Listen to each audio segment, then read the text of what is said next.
একটা গাড়ির দাম $4 কোটি, মানে বাংলাদেশি টাকায় প্রায় 492 কোটি টাকা। শুনতে অবিশ্বাস্য লাগলেও এটাই সত্যি। বিলাসবহুল গাড়ি নির্মাতা প্রতিষ্ঠান ফেরারির প্রথম ইলেকট্রিক গাড়ি লুচে বিক্রি হয়েছে ঠিক এই দামেই। মার্কিন সংবাদ মাধ্যম CNN কথা জানিয়েছে, নিলামে বিক্রি হওয়া নতুন গাড়ির মধ্যে এটি সবচেয়ে দামি গাড়ি হিসেবে রেকর্ড করল। প্রাক্কলিত দামের চেয়ে 36 গুণ বেশি দরে বিক্রি হয়েছে গাড়িটি।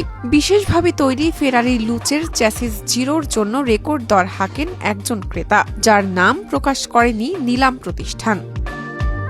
গত মে মাসে এটি বাজারে আনার ঘোষণা দেয় ইতালীয় প্রতিষ্ঠানটি। ইতালীয় ভাষায় লুচে শব্দের অর্থ আলো। এই গাড়ির 4 চাকায় 4টি বৈদ্যুতিক মোটর যুক্ত করেছে ফেরারি। চলতি বছরের শুরুতে প্রতিষ্ঠানটি দাবি করে এটি ভিন্নধর্মী ক্রেতাদের জন্য ফেরারির একটি ভিন্নধর্মী মডেল।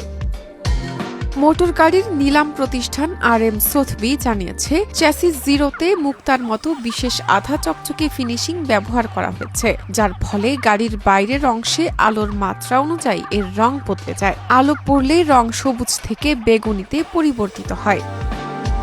গাড়িটির ভেতরের অংশেও ব্যবহার করা হয়েছে বিশেষভাবে তৈরি উপকরণ। এর আসনে ব্যবহার করা হয়েছে পার্লা রঙের লে মান্স মেটালিক চামড়া। বিক্রির পুরো অর্থ যাবে দাতব্য প্রতিষ্ঠান ফেরারি ফাউন্ডেশনে, যা শিক্ষামূলক উদ্যোগে ব্যয় হবে। 2026 সালের শেষ 3 মাসে সাধারণ ক্রেতাদের হাতে পৌঁছাতে শুরু করবে লুচে। তাদের জন্য দাম ধরা হয়েছে €5,50,000 বা $6,40,000।